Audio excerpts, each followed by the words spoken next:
Okay, good morning student. Basic topic लेंगे जो ninth में भी कवर होते हैं और टेंथ क्लास में भी कवर होता होगा।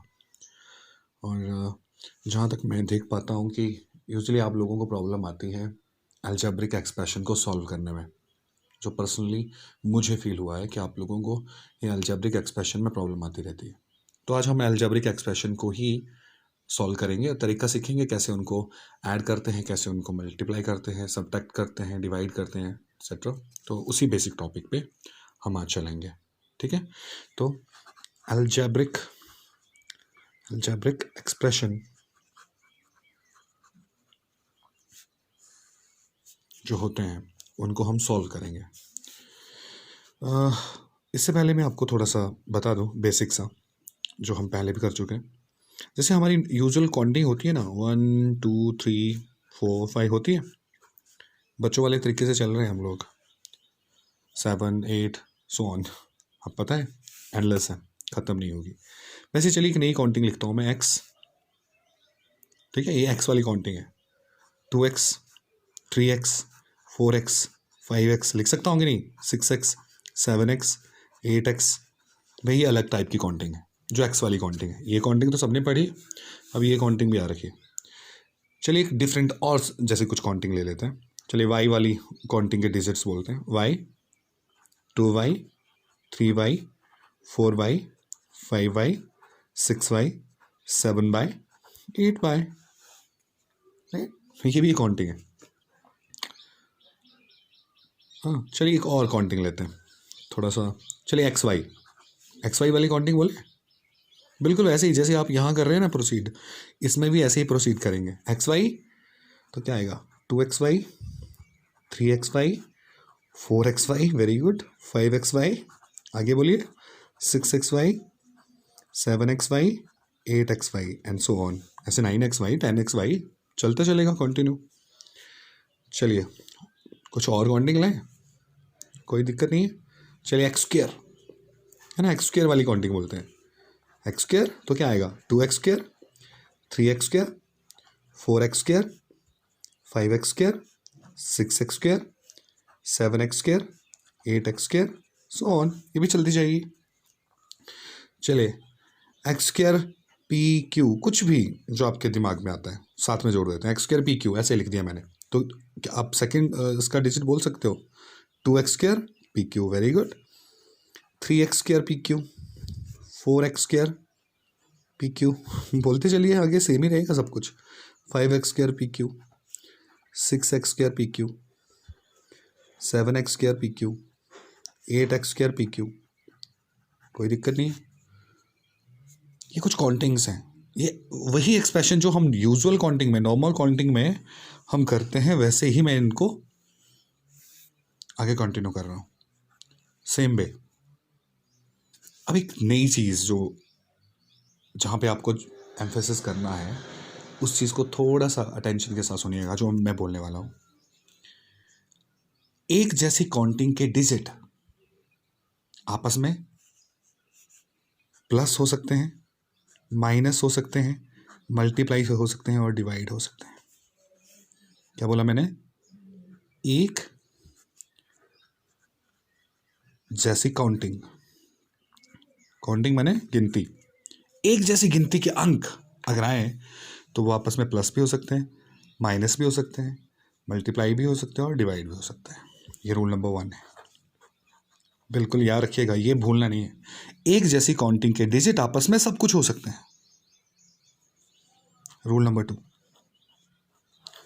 अलग अलग काउंटिंग के डिजिट्स, अलग अलग गिनतियों के अंक आपस में सिर्फ मल्टीप्लाई और डिवाइड हो सकते हैं, लेकिन प्लस और माइनस नहीं हो सकते। अलग अलग, अगर अलग अलग काउंटिंग आएगी, याद रखेंगे इस चीज़ को। अब मैं समझाता भी हूँ क्या बोल रहा हूँ मैं, ठीक है, क्लियर हुआ। जैसे कि मैं क्या बोल रहा हूँ, आप ऐसा सोचो कि मान लीजिए मेरे पास आ गया 2 और प्लस 2x। मैं किसी बच्चे से पूछूं कि बेटा इसका क्या आंसर आएगा, तो यूजुअल स्टूडेंट क्या बोल देते हैं, बच्चे 10th क्लास में पहुंच गए हैं, 9th क्लास में हैं, they don't know how to solve it. वो बोलते हैं सर 2 + 2x आया तो 4x लिख देते हैं। अब यहाँ दिक्कत है, इसको कैसे सॉल्व करना है? तो रूल नंबर 1 पे आइए। मैंने क्या कहा, अगर एक जैसी काउंटिंग के डिजिट आएंगे, आपको क्या लगता है ये किस गिनती का अंक है? क्या ये दोनों एक जैसी गिनती के अंक हैं? एक जैसी गिनती मतलब ये 2 जो है ये इस स्कूल का बच्चा है। किस स्कूल का बच्चा है? इसका नॉर्मल। ये 2x किस स्कूल का बच्चा है? ये x वाले स्कूल का बच्चा है, क्योंकि इसने x वाली वर्दी पहन रखी है भाई। आप यूनिफॉर्म से भी पहचान सकते हैं कि इस स्कूल का नहीं है, ये दोनों एक स्कूल के नहीं है, एक जैसी गिनती के नहीं है। ये अलग गिनती का है और ये अलग गिनती का है। ये अलग काउंटिंग का डिजिट है, ये अलग काउंटिंग का डिजिट है। ठीक है, ओके। अगर स्कूल्स की बात करूँ तो ये दोनों डिफरेंट स्कूल के स्टूडेंट हैं, ऐसा सोच के चलिए। तो क्या ये एक जैसी गिनती के हैं? नहीं है। तो अगर नहीं है तो क्या बोला है, अगर एक जैसी काउंटिंग के होंगे तभी वो प्लस हो सकते हैं, तभी वो माइनस हो सकते हैं। लेकिन अलग अलग काउंटिंग के हैं तो वो सिर्फ प्लस और माइनस नहीं हो सकते, यानी कि वो प्लस नहीं हो सकता। ये दोनों अलग अलग काउंटिंग के हैं, प्लस नहीं हो सकता, माइनस नहीं हो सकता, ये सिर्फ मल्टीप्लाई और डिवाइड हो सकते हैं। तो ये सॉल्व नहीं हो सकता, इसको ऐसे लिखना पड़ेगा आपको। अब बात क्लियर हो रही है? चलिए मान लीजिए मेरे पास आ गया 2x प्लस 3x। क्या ये दोनों एक ही स्कूल के स्टूडेंट हैं? कैसे पता चलेगा दोनों एक ही काउंटिंग के हैं, दोनों एक ही स्कूल के हैं? दोनों ने यूनिफॉर्म एक जैसी पहन रखी है भाई, एक जैसी वर्दी पहन रखी है, एक ही स्कूल के हैं। ठीक है। तो 3 + 2 क्या हुआ? 5 एंड x। वर्दी पहना दो उसको भी, जैसे आप नॉर्मल जोड़ते हो ना, 3 और 2 5, वैसे इसको जोड़ दिया, 3 और 2 5। और यूनिफॉर्म एक ही बार पहनानी है, 2 बार नहीं, किसकी भी और इसकी भी। ये अपनी काउंटिंग का 5x आ गया। ईजी है। चलिए अगर मेरे पास मान लीजिए आ जाए 2x + 3y और कोई कहे कि इनको ऐड करिए, तो क्या दोनों एक स्कूल के हैं? पहले तो आपको ये जानना है कि क्या दोनों एक ही स्कूल के हैं। नो, इसने x की यूनिफॉर्म पहन रखी है, इसने y की यूनिफॉर्म पहन रखी है, दोनों डिफरेंट स्कूल्स के हैं। मैंने क्या कहा, अगर अलग अलग काउंटिंग के अलग अलग स्कूल के बच्चे होंगे तो वो सिर्फ गुणा और भाग हो सकते हैं, वो कभी भी प्लस और माइनस नहीं हो सकते। अलग अलग काउंटिंग के सिर्फ गुणा और भाग कर सकते हैं, लेकिन ये तो अलग अलग काउंटिंग के हैं, लेकिन आपको प्लस करने के लिए आया है, हो नहीं सकता, नहीं होगा। ये क्वेश्चन मार्क, ये ऐसे लिखा जाएगा। बात समझ आ रही होगी आपको? ठीक है, तो चलिए आगे चलते हैं, एक और सम लेते हैं। मान लीजिए मेरे पास आ गया 2x + 3x + 2y + 3x + 2y + 3y। अब हमें रूल पता चल चुका है, यहाँ बहुत सारे डिजिट्स हैं। अब हम क्या करेंगे, देखिए 2x, इसने x की वर्दी पहन रखी है, इसने x की वर्दी पहन रखी है, इसने भी x की वर्दी पहन रखी है। ठीक है, जिन्होंने एक जैसी यूनिफॉर्म पहन रखी है वो एक ही स्कूल के हैं, उनको इकट्ठा लिख देते हैं। इसने y की यूनिफॉर्म पहन रखी है, इसने y की यूनिफॉर्म पहन रखी है, इसने y की यूनिफॉर्म पहन रखी है, तो इनको अलग से लिख देते हैं, इकट्ठा कर देते हैं एक जैसे स्कूल के बच्चों को। अब हमें पता है जिन्होंने एक जैसी वर्दी पहन रखी है, एक जैसी यूनिफॉर्म पहन रखी है, वो आपस में प्लस हो सकते हैं। तो 3 + 3 6 + 2 8 और यूनिफॉर्म x + 3 to 5 to 7 और y। क्या ये आगे भी ऐड हो सकते हैं? अभी ऐड नहीं हो सकते, क्योंकि अब ये डिफरेंट स्कूल का है और ये डिफरेंट स्कूल का है, और डिफरेंट स्कूल के बच्चे जो हैं वो सिर्फ आपस में मल्टीप्लाई और डिवाइड हो सकते हैं, ये आपस में कभी भी प्लस और माइनस नहीं किए जा सकते। तो आपका आंसर यहाँ तक आएगा। तो सेम सर, दैट्स इट। चलिए एक और क्वेश्चन लेते हैं। नेक्स्ट, मान लीजिए मेरे पास आ गया 2x 3x² y - 3x - 2x + 3x² y। तो पहले जिन्होंने एक जैसी यूनिफॉर्म पहन रखी है उनको इकट्ठा कर देते हैं। ये x वाले स्कूल का है, ये भी x वाले स्कूल का है, ये भी x वाले स्कूल का है। ठीक है, इनको इकट्ठा कर देते हैं। 2x - 3x - 2x। अब इसने कौन सी यूनिफॉर्म पहन रखी है? x² y। इसने कौन सी यूनिफॉर्म पहन रखी है? x² y। ठीक है जी, इनको अलग रख देते हैं। 3x² y + 3x² y। Okay, अब ये नॉर्मल बन गया आपके पास। ये एक जैसे स्कूल के बच्चे हैं, एक जैसी यूनिफॉर्म पहन रखी है और सेम काउंटिंग के डिजिट अभी हम पीछे कर भी रहे थे। रूल क्या था? एक जैसी काउंटिंग के डिजिट आपस में प्लस हो सकते हैं, माइनस हो सकते हैं, मल्टीप्लाई हो सकते हैं, डिवाइड हो सकते हैं। लेकिन अभी हम मल्टीप्लाई और डिवाइड पे नहीं जा रहे, we are simply restrained with plus and minus there. तो हम सिर्फ प्लस और माइनस पे ही कॉन्सेंट्रेट करेंगे।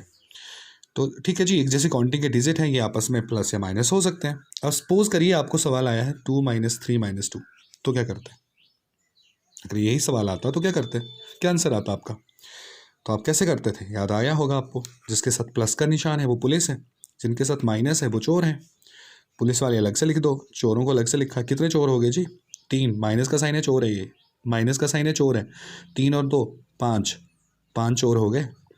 2 पुलिस वाले 2 चोरों को पकड़ लेंगे, 3 चोर फ्री बैठे हैं, उनको कोई नहीं पकड़ रहा। और वैसे भी आपको पता है बड़ी संख्या का चिन्ह लगता है। ठीक है, यहाँ तक सबको समझ आ चुका है। हमने लोअर क्लासेस में बहुत सारे ऐसी प्रॉब्लम्स करी हैं, यहाँ गलती नहीं करेंगे प्लस माइनस में। तो जैसे आपने इसको सॉल्व किया, बस इसका आंसर भी वैसे आ गया। एक्स पहन आना है आपको यूनिफॉर्म, सवाल यही था, सिर्फ आपको एक्स लगाना है, वर्क सॉल्व हो गया। चलिए इसको करते हैं प्लस। इन दोनों ने एक जैसी यूनिफॉर्म पहन रखी है, दोनों के साइन भी प्लस हैं। 3 + 3 6, यूनिफॉर्म पहना दो जी, x² y। अब इसको आगे सॉल्व आप नहीं कर सकते क्योंकि अब दोनों ने डिफरेंट यूनिफॉर्म पहन रखी है, तो यहाँ तक ही आंसर आएगा। चलिए, तो आज हमने कुछ एक प्लस और माइनस करने के तरीके सीखे, कैसे हम एक्सप्रेशन को प्लस और माइनस करते हैं, अलजेब्रिक एक्सप्रेशन को। तो आज के लिए आपको असाइनमेंट मैं असाइन कर रहा हूँ। आपको करना क्या होगा मैं सबसे पहले बता दूँ, ठीक है। जैसे आपको सबसे पहले यहाँ नेम लिखना है अपना, क्लास लिखनी है इधर, ठीक है। और टॉपिक तो मालूम ही आपको आज क्या सीख रहे हैं, क्या? Addition and subtraction, addition and subtraction of algebraic expression, ठीक है। इनका एडिशन और सब्ट्रैक्शन, ये अपना नाम लिखना है, क्लास लिखनी है, टॉपिक लिखना है। और फिर मैं कुछ एक आपको क्वेश्चन दे रहा हूँ, मैं 5 क्वेश्चन आपको दूंगा डेली, ठीक है। क्वेश्चन नंबर 5 तक ये आपको सॉल्व करने हैं एक पेपर पे, और पेपर के ऊपर आपको नाम लिखना है, क्लास लिखनी है ऐसे, और उसका फोटो क्लिक करके जब सॉल्व आप करोगे मुझे आपको सेंड कर देनी है ग्रुप में। और साथ ही साथ आप एक और चीज़ याद रखिए, ये जो भी सम मैं आपको दे रहा हूँ आपको आपकी कॉपी पे भी होने चाहिए, आपको कॉपी लगा लेनी है, उस पर ये सारे सम वहीं रहने चाहिए। ऐसा नहीं है कि आपने पेपर कोई भी ले लिया यहाँ वहाँ से उठा के और उसको फ़ोटो पे क्लिक करके मुझे तो सेंड कर दिया, लेकिन खुद अपने पास वो रिकॉर्ड नहीं रखा। जब आप स्कूल आओगे तो मैं चेक भी करूँगा, तो इसको एज अ होमवर्क लीजिएगा, ओके। और सॉल्व करने के लिए आपके पास टाइम है, 12 बजे से पहले आपको ये ग्रुप में सेंड कर देनी है। कुछ क्वेरी होगी तो मुझसे पूछ सकते हैं। तो question number 1, x² 3x² -2x² -x² + y, 2x² + 3xy -2x² -3xy, 3x -2x -2x + 3x + 3x, 2x -3x -2x + 3x -2x² y, 3x² y + 3xy² -2x² y -2xy², okay. तो ये 5 क्वेश्चन आपको सॉल्व करने हैं और फिर मुझे send कर देने। कोई प्रॉब्लम होगी तो मुझसे ज़रूर क्वेरी करिएगा।